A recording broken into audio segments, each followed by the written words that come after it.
Isso aí, todo mundo está vendo, né? Então, nós temos aí a segunda semana, né? Da segunda semana do nosso PET, tá? Dentro daquela unidade temática, o mundo contemporâneo, o antigo regime em crise, Revolução Francesa é o tema, né, do PET aí. Vamos recapitular aqui, né? O PET né, assim, está bem igual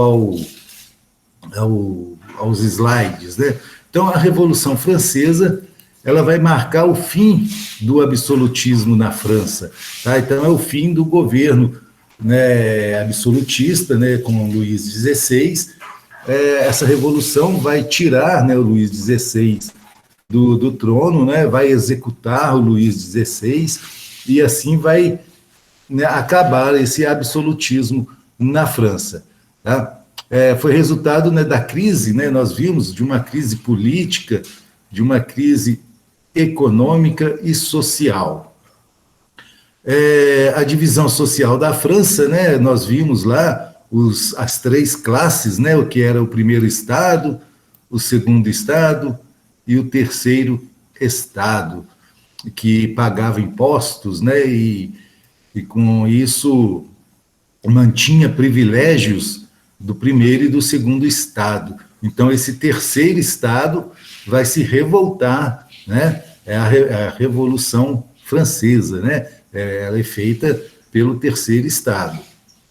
A França vivia um atraso econômico, né? Sofria com gastos elevados para sustentar o primeiro e o segundo estado, além de revoltas, guerras que a França participava, a ajuda da França na Revolução Americana, tudo isso faz, né, com que a população se revolte. O aumento, né, dos impostos cobrados, né, dos camponeses, tá, que cada vez mais tinha que ceder parte de sua renda para sustentar, né, o primeiro e segundo estado. Além disso, né, desse aumento na cobrança de impostos, as colheitas também na França haviam sido ruins. Para contornar esse cenário, né, de crise, convocaram os Estados Gerais. Né? Os Estados Gerais era uma assembleia que, quando a França entrava em crise, era convocado. Né? Os grupos, né, representantes dos grupos participavam dessa assembleia. E nessa assembleia, né, nesses estados, nos Estados Gerais, o terceiro estado exigia que o voto fosse individual. Por quê? A maior parte da população vivia ali dentro do terceiro estado, né? Então, eles achavam que eles deveriam ter uma quantia maior de votos, e não o voto por estado, né? Então, por grupo. O clero e a nobreza eram grupos menores e possuíam o mesmo poder de voto que o terceiro estado. Então, o terceiro estado exigia que esses votos fossem individuais e não por grupo, mas foram derrotados nessa questão aí dos votos. Com isso foi criada uma Assembleia Nacional Constituinte. Porém, o rei mandou fechar essa Assembleia Nacional Constituinte, o que causou uma revolta na população, principalmente aí os sans-culottes, né, que eram aqueles trabalhadores urbanos. Os sans-culottes, né, esses trabalhadores urbanos, vão se rebelar, vão tomar a Bastilha. A Bastilha era uma prisão, né, uma prisão onde que se levava os presos políticos, né, aquelas pessoas que eram contrárias ao rei, ele mandava prender lá na Bastilha. Então, essa tomada da Bastilha, né, ou queda da Bastilha, vai ser o marco inicial da Revolução Francesa, que vai se espalhar, né, por todo o país, né, por toda a França, e vai acabar levando, né, vai acabar culminando com a morte aí do Luís XVI, né? E lembrando, a Revolução Francesa, ela não é um episódio de rápida duração. Ela é um episódio que durou 10 anos, de 1889 a 1889 a 1799, tá? Então, a Revolução Francesa vai ser um período de 10 anos, né? Um período que vai durar 10 anos, de 1700, né? 1779, 1789 a 1799. As etapas, né? Quais foram aí as etapas da Revolução Francesa? Então, nós vimos a Assembleia Nacional Constituinte, né? Criação aí da Assembleia Legislativa, né? E Assembleia Legislativa. Teve o período do Grande Medo, nós vimos lá nos slides, né? Que foram saques a propriedades e assassinatos, né, de aristocratas, né? Ou seja, o Terceiro Estado, né, começou a saquear as propriedades, né, principalmente da nobreza, e também assassinar as pessoas que faziam parte do governo. Houve aí o fim dos privilégios, né, do clero, né, aqueles privilégios que o clero possuía desde a Idade Média, né, durante o feudalismo.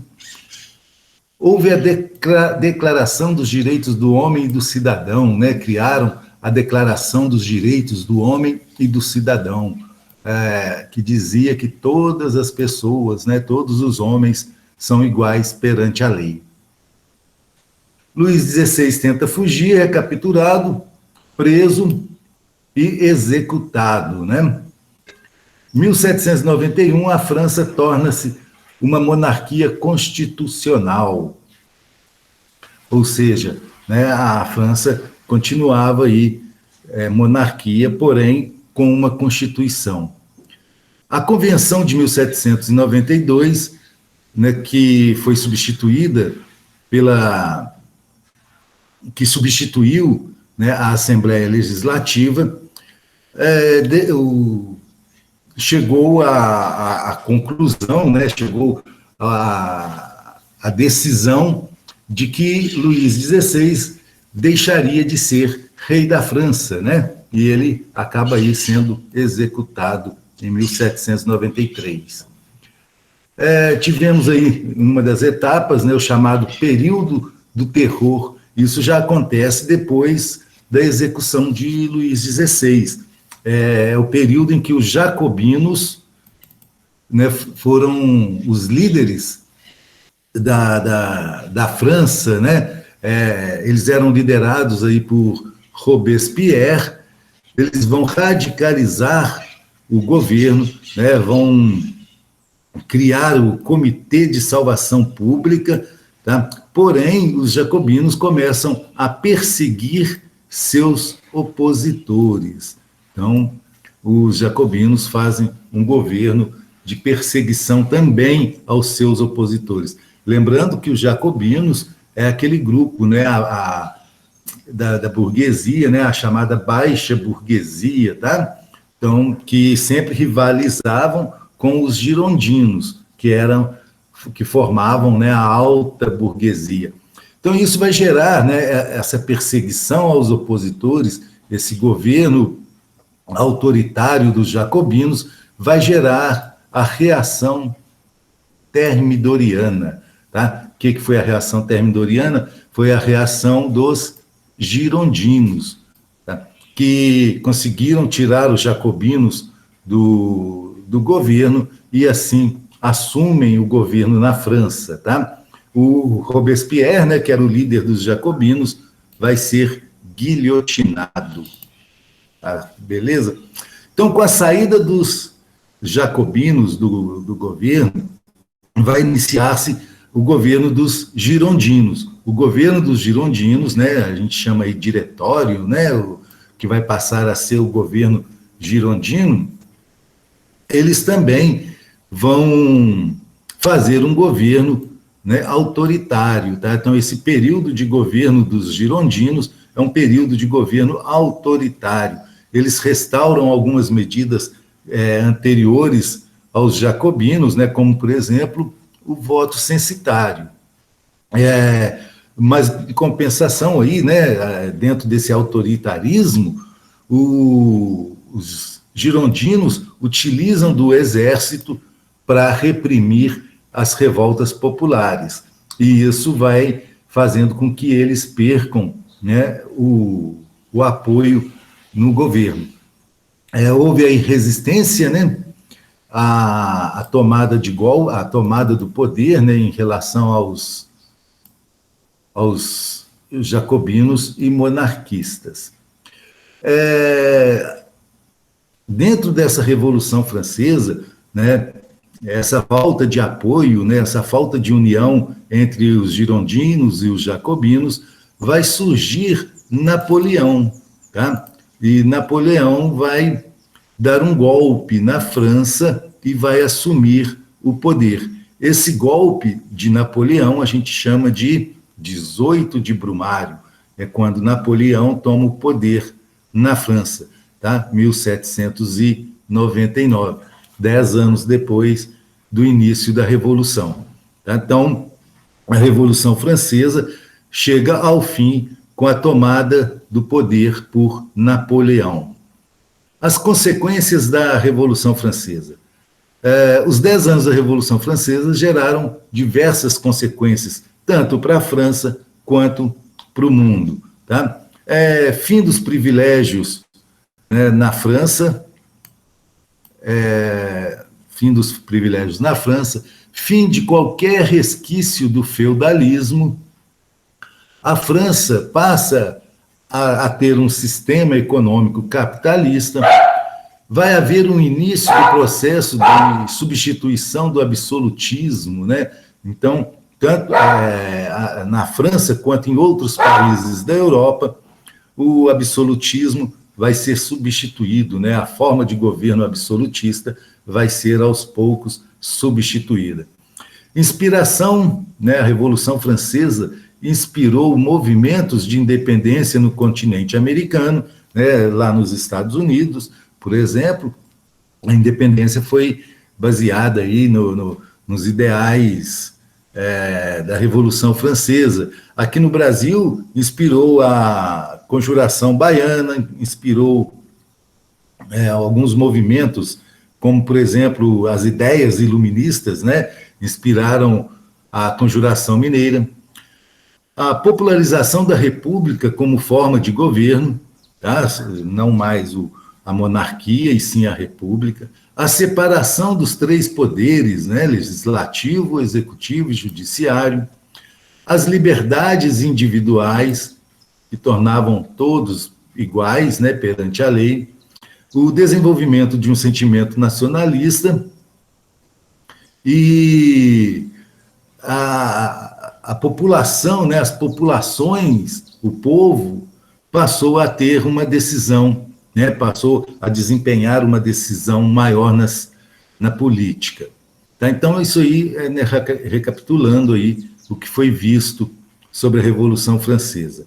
Aí nós temos 2 atividadezinhas, tá? São só 2 atividades. Então, a primeira atividade tem o texto, falando aí, né,